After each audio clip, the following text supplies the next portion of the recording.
కష్టం జరిగింది. నమస్కారం 5 సంవత్సరాలు. రామచంద్ర గోకరకొండ. చంద్రబాబు నాయుడు వచ్చి 5 నెలలు అవుతుంది కదా, ఎలా ఉందంటారు? బాగానే ఉందండి ప్రస్తుతానికి అయితేనే.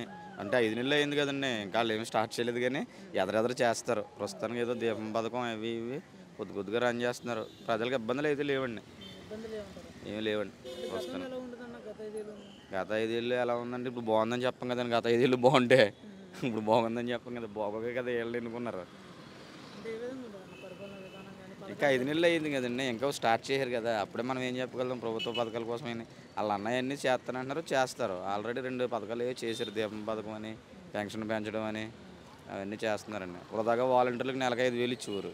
అవి ఏ ఖర్చులు లేకుండా బాగా రాష్ట్రానికి మిగిలిలా చేశారు. మెయిన్ ఊరుకో 40 వాలంటీర్ వ్యవస్థ ఉంటే ప్రజల వద్దకే పాలన అందుతుంది. ప్రజల వద్దకు ఏమీ రాలేదండి. అప్పుడు సచివాలయంకి వెళ్ళే వాళ్ళు ఇప్పుడు సచివాలయంకి వెళ్తున్నాం, అప్పుడు మీ సేవకి వెళ్ళే వాళ్ళు ఇప్పుడు మీ సేవకి వెళ్తున్నాం.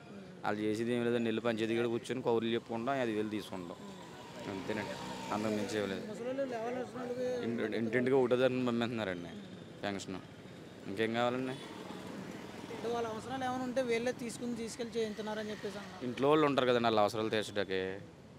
ఇంట్లో వాళ్ళు లేరండి. ఇప్పుడు మా నాన్నగారికి ఏం కావాలి నేను చేయనా? జగన్మోహన్ రెడ్డి చేయించాలా, చంద్రబాబు నాయుడు చేయించాలా?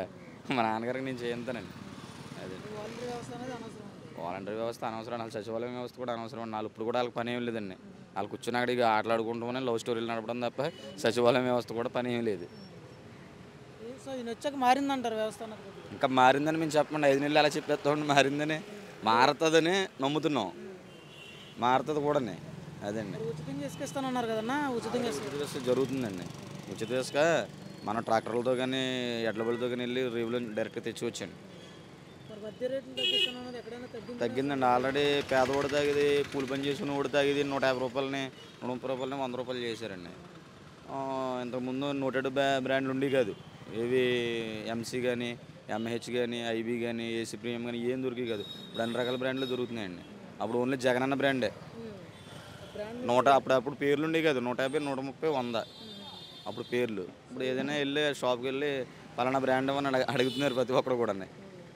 చంద్రబాబు నాయుడు వచ్చాక మద్యం తాగుతుంటే ఆరోగ్యాలు పాడైపోతున్నా, 99 రూపాయలుగా చీప్ వాటర్. చంద్రబాబు నాయుడు తాగితే కాదండి, ఇందిరాగాంధీ టైంలో తాగినా ఆరోగ్యం పాడైపోతుంది. మద్యం తాగి దాని మీద రాస్తాడు. మరి చంద్రబాబు నాయుడు వచ్చాక పోవడం ఏంటి ఆరోగ్యం? అంటే మరి చంద్రబాబు నాయుడు కాదండి, పివి నరసింహారావు ఏఎంలో తాగినా చచ్చిపోతారు. మద్యం తాగి అది మన తప్పు అండి, అది గవర్నమెంట్ తప్పు కాదు. దాని మీద రాసి ఉంటుంది కదండి మద్యం హానికరం అని. ఇప్పటికన్నా కొంచెం ఇప్పుడు బాగా జగన్ బ్రాండ్లతో పోల్చుకుంటే చంద్రబాబు నాయుడు బ్రాండ్లు కాదు, వీళ్ళు సొంత బ్రాండ్లు ఏం కాదు కానండి. ఇవి జగన్ అయితే మాత్రం సొంత బ్రాండ్లు అని ఒక ప్రచారం నడిచింది.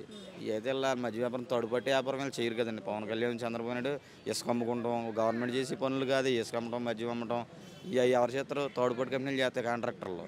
వీళ్ళు కాంట్రాక్టర్లు కాదు కదండి, వీళ్ళు పొలిటీషియన్స్, బాధ్యత ఉన్న నాయకుల్లో కనిపిస్తున్నారు. అటువంటి ఏం చేయకుండా కాంట్రాక్టులు వదిలేసి. గతంలో జగన్ ఉన్నప్పుడైతే మద్యం గుళ్ళకి బల్లికి దూరంగా ఉండేది. చంద్రబాబు నాయుడు వచ్చేసి మళ్ళీ గుళ్ళకి బల్లికి దగ్గరగా పెట్టేశాడు మద్యం షాప్. అక్కడ అబ్జెక్షన్ పెడతారు కదండి. ఎవరైనా ఉంటే అబ్జెక్షన్ పెడతారు కదండి. పవన్ కళ్యాణ్ డైరెక్ట్గా స్టేట్మెంట్ ఇచ్చారు కదండి, ఎవరైనా సరే ఊర్లో ఇంతమంది వద్దనుకుంటే ఆ మద్యం షాపు రద్దు చేస్తామన్నారు. అలా ఎవరైనా